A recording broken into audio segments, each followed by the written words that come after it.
শরীয়তপুরে 7 ডাকাতকে ধরে গণপিটুনি দিয়েছে স্থানীয়রা। এতে অন্তত 2 জন প্রাণ হারিয়েছেন। পুলিশ বলছে, কীর্তিনাশা নদীতে একটি বাল্কহেডে ডাকাতির চেষ্টা চলছিল। এক পর্যায়ে স্থানীয়দের হাতে ধরা পড়ে তারা। ডাকাতদের এলোপাতাড়ি গুলিতে আহত হন কয়েকজন। এদিকে পাবনার সাথিয়ায় সড়কের গাছের গুড়ি ফেলে ডাকাতির ঘটনা ঘটেছে।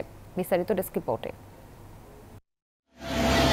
চারদিকে শোরগোল, টর্চের আলোতে ফুটে ওঠে স্পিডবোট নিয়ে ডাকাতদের পালিয়ে যাওয়ার দৃশ্য। খবর পেয়ে কীর্তিনাশা নদীর পাড়ে অবস্থান নেয় স্থানীয়রা। এই দৃশ্য শরীয়তপুরের তেতুলিয়া এলাকার। শুক্রবার রাতে মাদারীপুরের কালকিনি উপজেলার রাজারচর এলাকায় একটি বাল্কহেডে স্পিডবোট নিয়ে ডাকাতির চেষ্টা করে একটি চক্র। স্থানীয়রা ধাওয়া দিলে শরীয়তপুরের তেতুলিয়া এলাকার দিকে চলে যায় ডাকাত দল।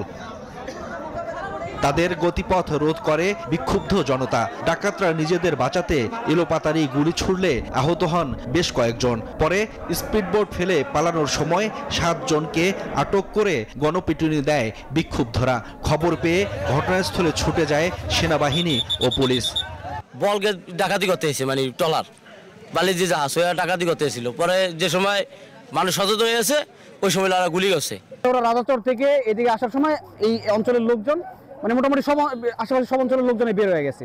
বের হয়ে এরপর ওকে আটকাইছে। ডাকাত দলের 4 সদস্য আমরা আশঙ্কাজনক অবস্থায় আমরা সেনাবাহিনীর কাছে হ্যান্ডওভার করেছি। পুলিশ জানায়, গণপিটুনিতে গুরুতর আহত 7 ডাকাতকে শরীয়তপুর সদর হাসপাতালে নিলে 2 জনকে মৃত ঘোষণা করেন চিকিৎসক। ডাকাতদের ছোড়া গুলিতে আহত 4 জনের 2 জনকে আশঙ্কাজনক অবস্থায় উন্নত চিকিৎসার জন্য ঢাকায় পাঠানো হয়।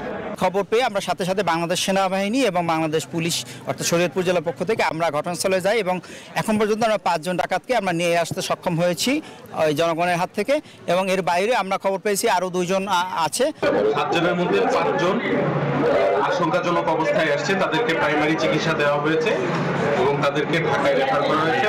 বাকিটা পরবর্তীতে কি সিদ্ধান্ত হয় পরে জানা যাবে। আর 2 জন অলরেডি আমরা তাদেরকে মৃত পেয়েছি। এদিকে পাবনার সাথিয়ায় সড়কে গাছের গুড়ি ফেলে বেশ কিছু গাড়িতে ডাকাতি হয়েছে।